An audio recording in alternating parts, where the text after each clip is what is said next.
Welcome to a special episode of the NRG Oncology podcast at the 2025 American Society of Clinical Oncology, or ASCO, Annual Meeting in Chicago.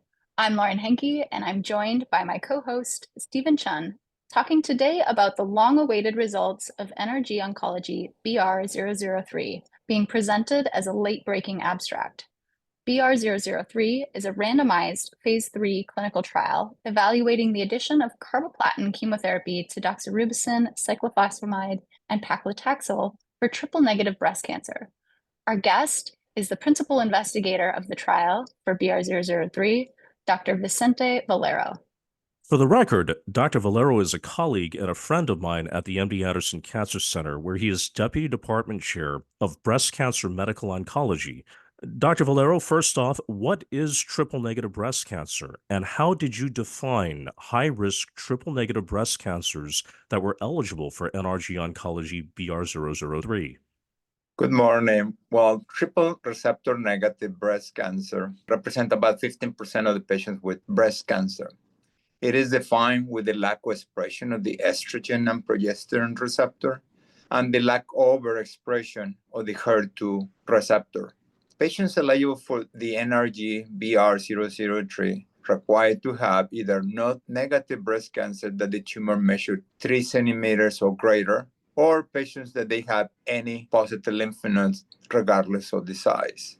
For the eligibility criteria for the trial, initially patients they need to have an estrogen receptor less than 1, as well as progesterone receptor less than 1, and lack of overexpression of HER2. Later, the protocol was amended to allow patients with estrogen and progesterone receptor from 1 to 9, and no lack without any expression of HER2. Before we go any further, we wanted to go over also in very plain terms the chemotherapy regimen in this study.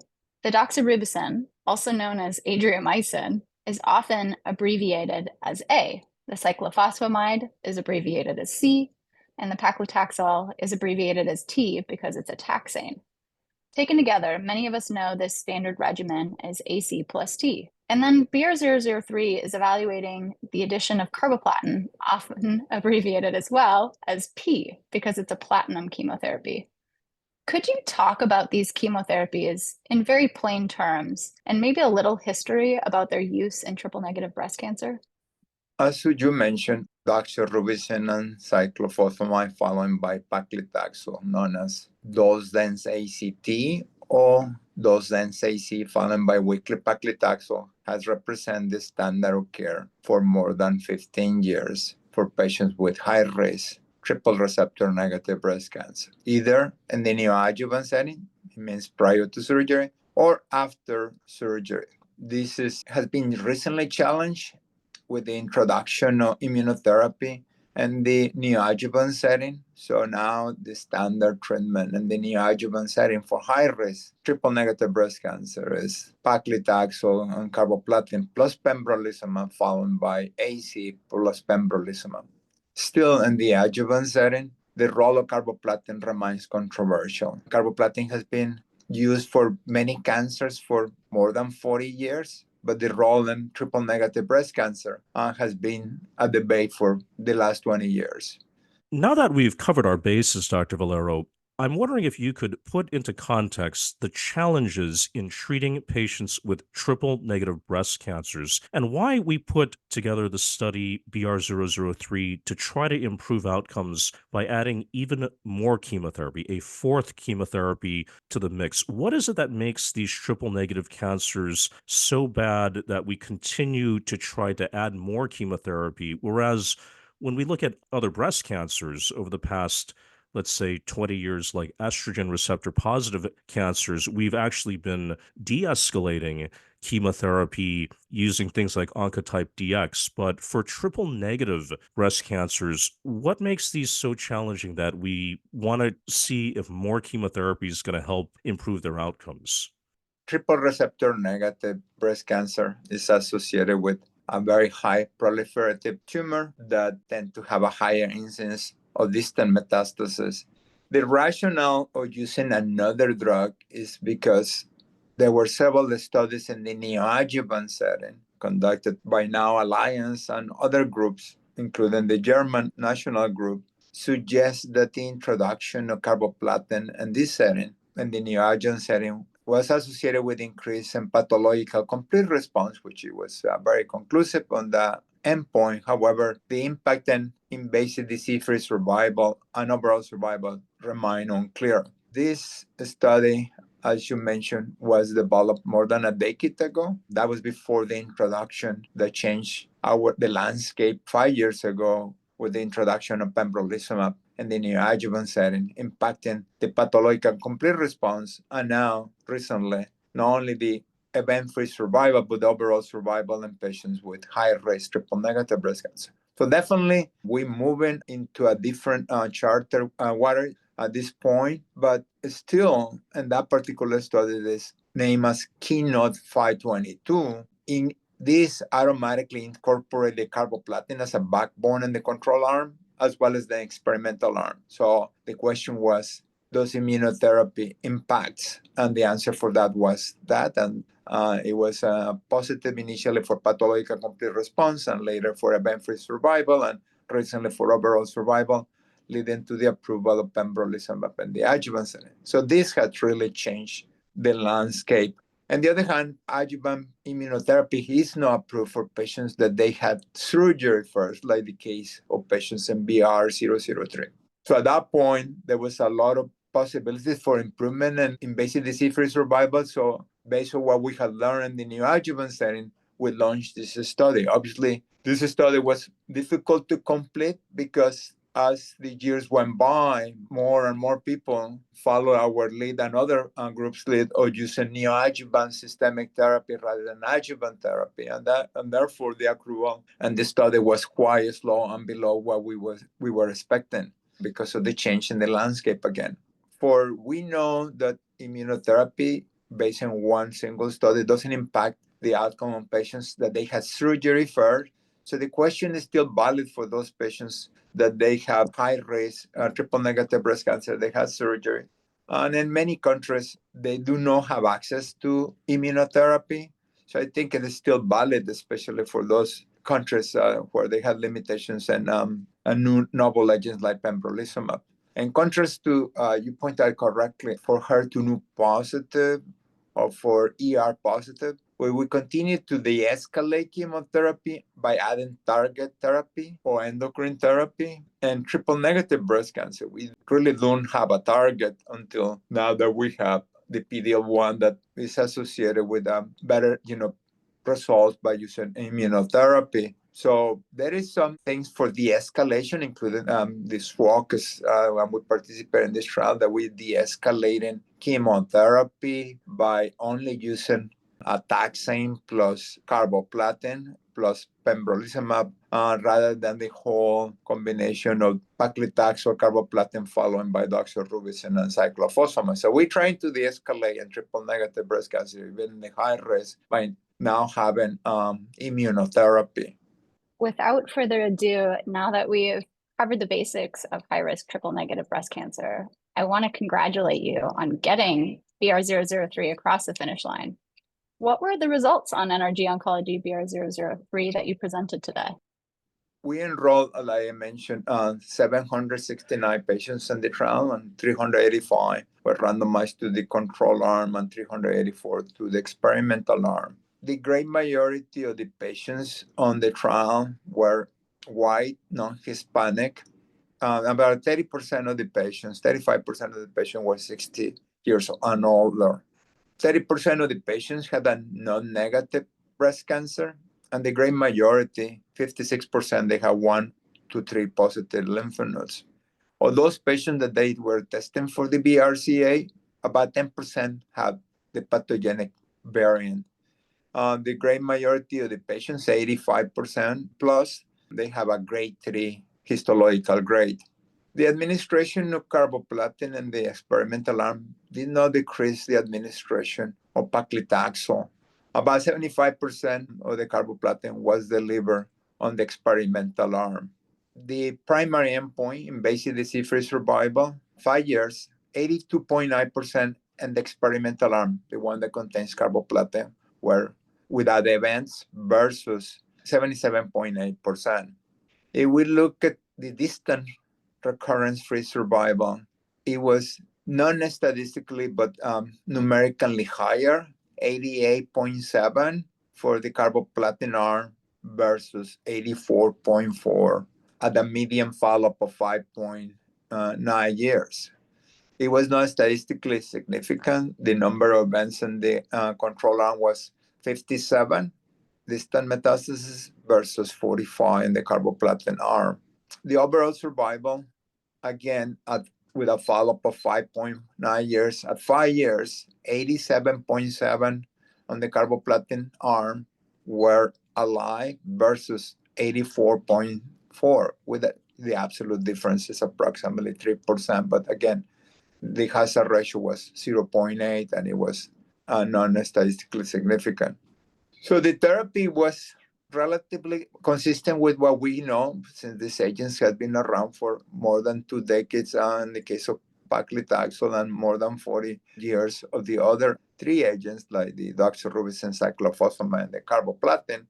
The carboplatin arm obviously was associated with more myelosuppression-related events such as anemia, thrombocytopenia, and neutropenia.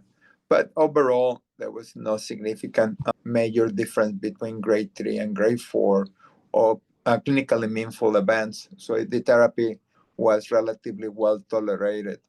So in summary, I would say that the 5 years invasive disease survival, about 82.9% for the carboplatin arm, was non-statistically different, but numerically different since the control arm was 77.8, just kind of reaching about 5%. But again, it didn't meet the criteria for efficacy across the entire study population. And therefore, our group is developing different strategies to see if we can personalize the use of carboplatin by using translational research tools to potentially select those patients that will benefit most with using carboplatin in the adjuvant setting. Now, I know it must be disappointing that carboplatin didn't improve outcomes for patients as expected for the primary goal of this trial.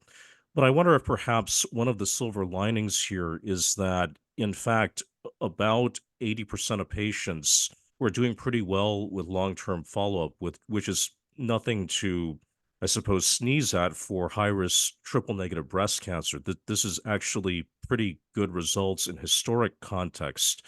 That said, what else was learned from this trial aside from that primary endpoint you might share with us? I know that your time presenting BR003 at ASCO as an oral presentation is pretty limited, but are there other maybe secondary endpoints you might share with us that you just didn't have time to share today at ASCO? One of the major lessons is that, when we plan a trial, you have to be quite open to see how the landscape is changing as you conduct the trial, which it was in this trial. We had to reduce the sample size because of the poor accrual. So the majority of the accrual started pre-pandemic. So we cannot blame completely the pandemic. Obviously, that added to the challenge of that. We had to kind of, in my opinion, adjust to the changes in the landscape. Obviously, we had been awaiting this. We were surprising that the events during the first 5 years were coming very slow and not that many, which is good for our patients because, the distant and relapse-free interval of survival or 88.7 in this population, it is very good. This was for the carboplatin arm, and it was 84.5 for the control arm. So I think it led us that this group of patients, again, 30% were non-negative, more than 3 centimeters, and about 55% were 1 to 3 positive. The outcomes were very good. I mean, there is room for improvement. We should be more open to modify protocols like this protocol. In retrospect, probably we should include also patients receiving this therapy in the neoadjuvant setting and would accrue faster. But there were already some studies in the neoadjuvant setting, so nobody has such a large study in the adjuvant setting, so it still remains the question. From the point of view of other objectives in the study, we collect tissue and we collect serum. So we're looking at the role of molecular residual disease tools. We're working with different groups, trying to see if that could help us out, again, like I say, to learn more about the impact of these therapies in patients that have minimal molecular residual disease. As I mentioned, all of these patients have surgery up front.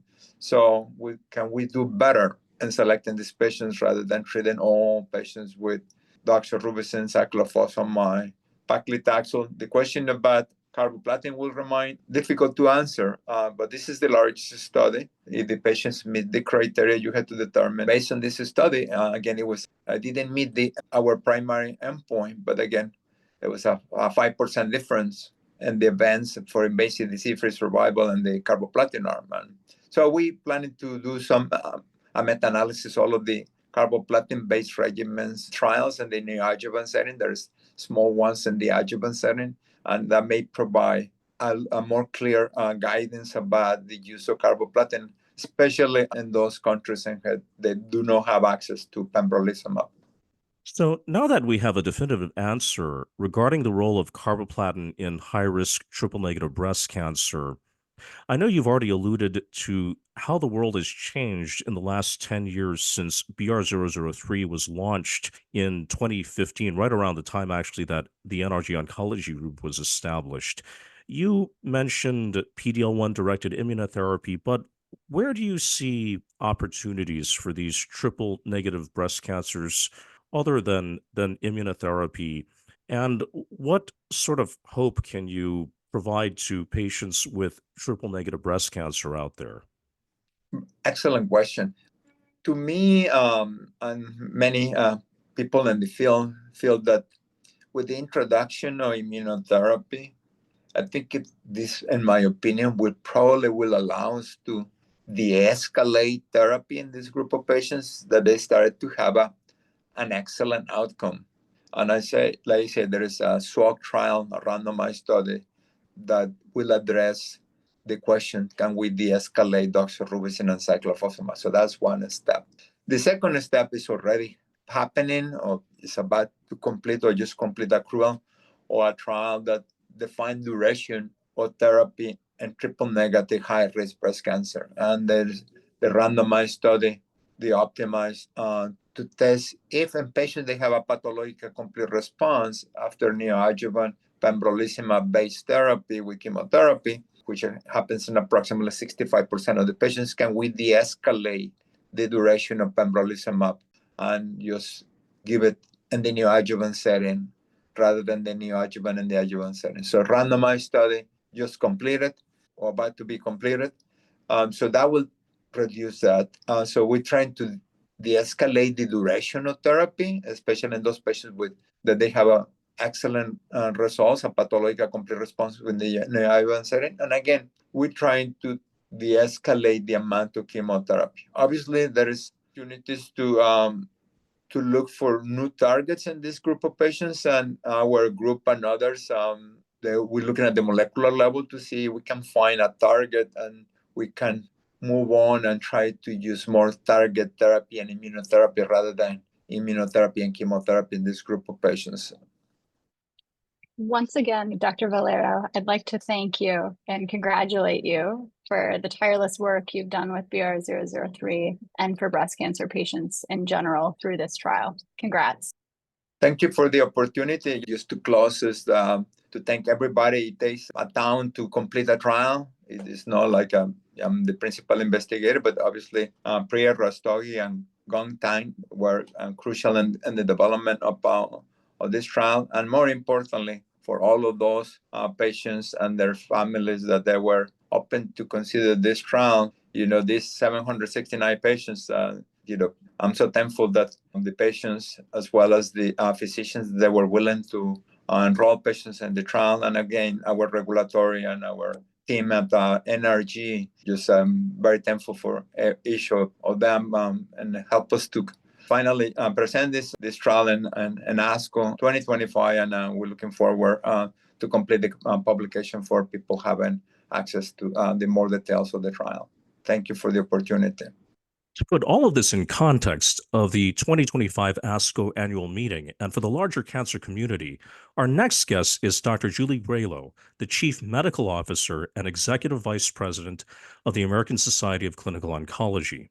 Prior to becoming CMO and Executive President of the American Society of Clinical Oncology, Dr. Gralow had a storied career as Director of Breast Cancer Medical Oncology and Professor of Global Health at the University of Washington Fred Hutchinson Cancer Center.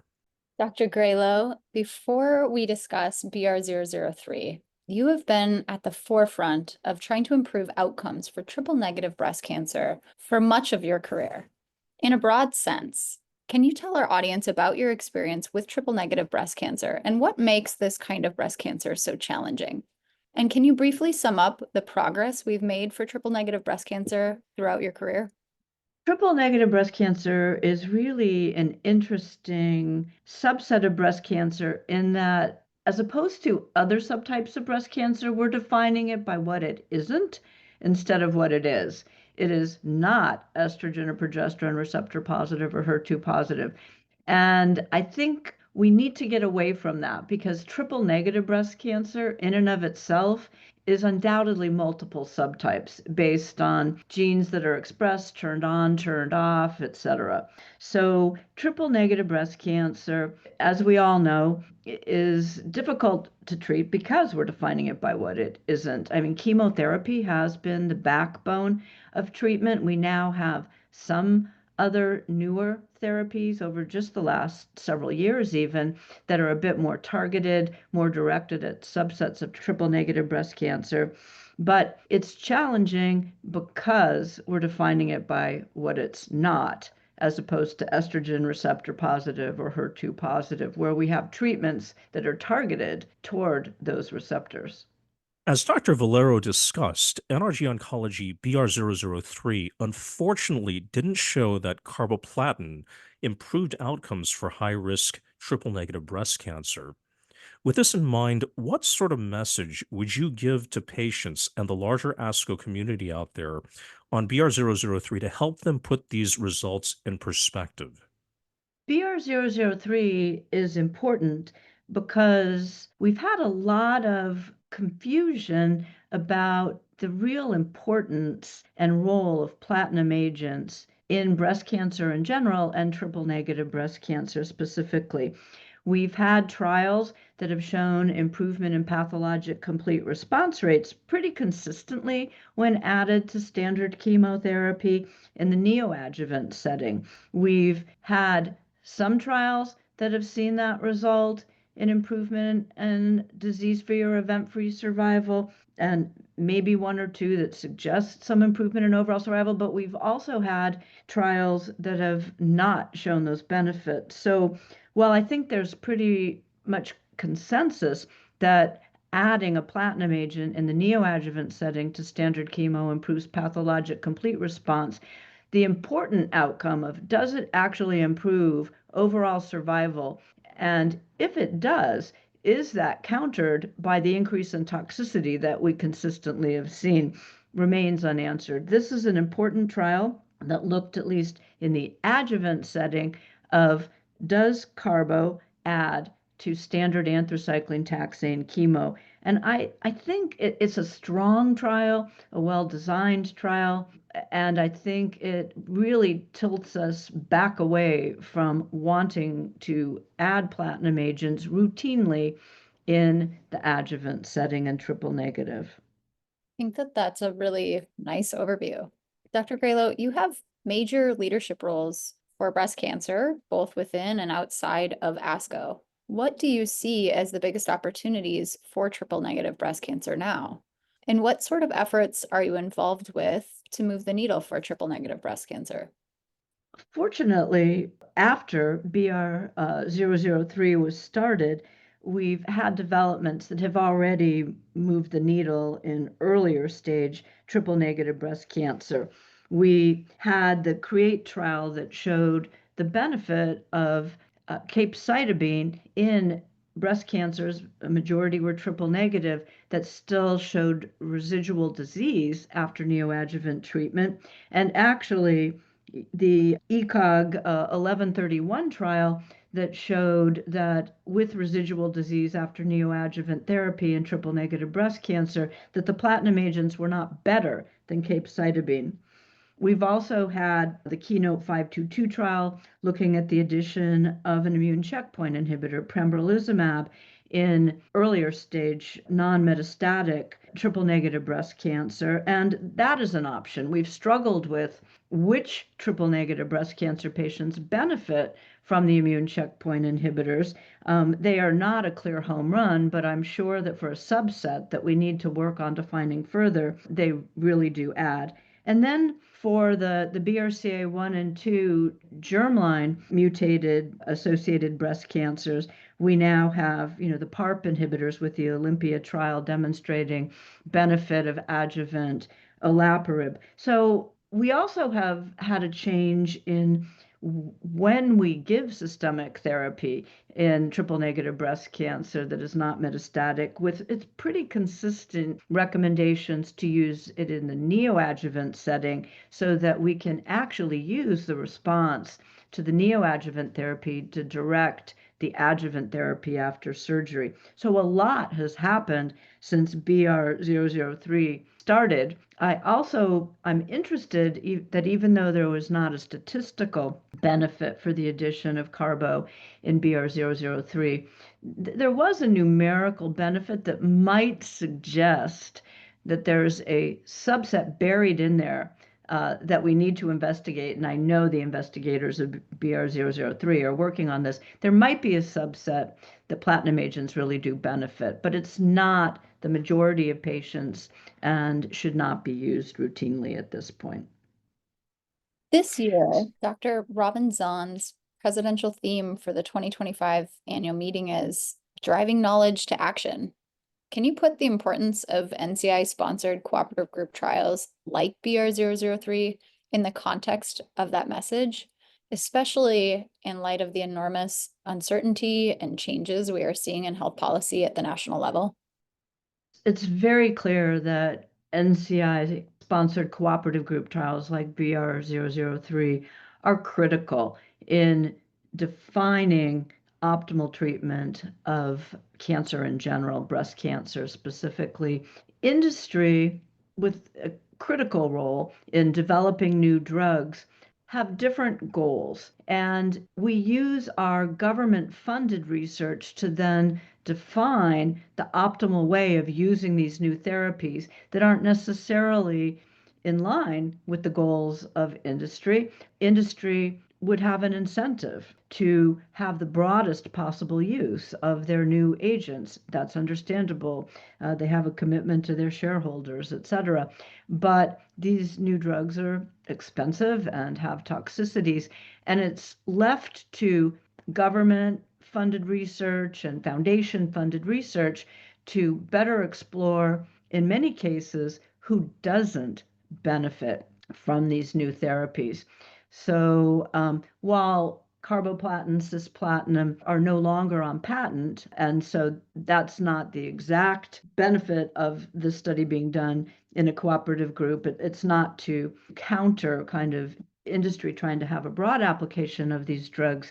It would not be a trial that would ever be designed by industry. It's not on patent. These drugs don't have a benefit to industry. Why would they be sponsored by industry? But it's important because these are toxic drugs, and that's what government-funded and foundation-funded research is all about, is making sure that there's more benefit from harm and narrowing, in many cases, the indication for use of these drugs. Dr. Gralow, I'd like to once again thank you for joining us and providing perspective and commentary for our ASCO community on triple negative breast cancers, BR003, and clinical trials. And I also want to thank you for everything you do with ASCO and for all cancer patients out there who benefit from your work. Well, thank you very much for having me. Again, going back to Dr. Zahn's theme of driving knowledge to action, we do not cure every patient with cancer by far. So we do need new drugs and new regimens. But it's also true, and wearing my global hat, that if we could take what we know already and apply it broadly, so drive the knowledge that we already have into action and get the regimens and the drugs that work to everybody, we would tomorrow be saving hundreds of thousands of lives. So we need to take what we know and make it accessible to everyone, as well as developing new therapies. Today, we heard Dr. Vicente Valero presenting results of the long-awaited NRG BR003 for triple-negative breast cancer at the 2025 ASCO Annual Meeting, along with perspective from Dr. Julie Gralow, the Chief Medical Officer of the American Society of Clinical Oncology. I'd like to do something a little different today that I haven't done before and dedicate this podcast to the memory of my dear friend, Dr. Amanda Schroepfer of Piscataway, New Jersey. She died last year of a high-risk triple-negative breast cancer on May 1st, 2024, at the age of 44. I met Amanda when she was my supervising resident on the pediatrics rotation when I was a medical student at the University of Hawaii 2 decades ago. Amanda went on to become triple board certified in pediatrics, psychiatry, and child and adolescent psychiatry from the University of Hawaii. And in my opinion, she was one of the best ever to come out of that program. She is greatly missed by her children and her husband Tom and all of us who knew her. Throughout her brief battle with breast cancer, I was in touch with her often, and she was a source of continuous hope and optimism for all of us who continue the fight against breast cancer. The NRG Oncology Group is supported by grant funding from the National Cancer Institute, and content of this podcast does not necessarily reflect the official views of the National Institutes of Health. Thanks everyone for tuning in, and happy clinical trials.